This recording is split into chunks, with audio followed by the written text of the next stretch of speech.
இந்தியாவின் கோவா மாநில கோவில் திருவிழாவில் கூட்ட நெரிசலில் சிக்கி குறைந்தது 6 பேர் உயிரிழந்தனர்.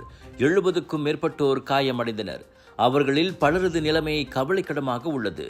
தலைநகர் பனஜியிலிருந்து 40 கிலோமீட்டர் தொலைவில் ஸ்ரீ லயரை தேவி கோவிலில் வருடாந்திர திருவிழா நடைபெற்றது. 6 நாட்கள் களை கட்டும் பாரம்பரியமிக்க இத்திருவிழாவை காண்பதற்காக கோவா மட்டுமின்றி பெங்களூரு, மும்பை உள்ளிட்ட இடங்களிலிருந்தும் 50,000க்கும் மேற்பட்ட பக்தர்கள் வந்து குவிந்திருந்தனர். இந்நிலையில் சனிக்கிழமை அதிகாலை 3 மணிக்கு தீமிதி விழா தொடங்கிய போது திடீரென கூட்டம் அதிகரித்தது.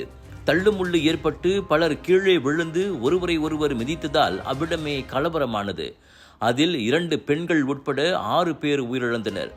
மின்கசிவு ஏற்பட்டதாக வதந்தி பரவியதால் கூட்டத்தில் இருந்தவர்கள் மத்தியில் பீதி ஏற்பட்டு ஓட முயன்றதால் இச்சம்பவம் ஏற்பட்டதாக கூறப்படுகிறது. எனினும் உண்மை காரணத்தை கண்டறிய மாநில அரசு உடனடி விசாரணைக்கு உத்தரவிட்டுள்ளது.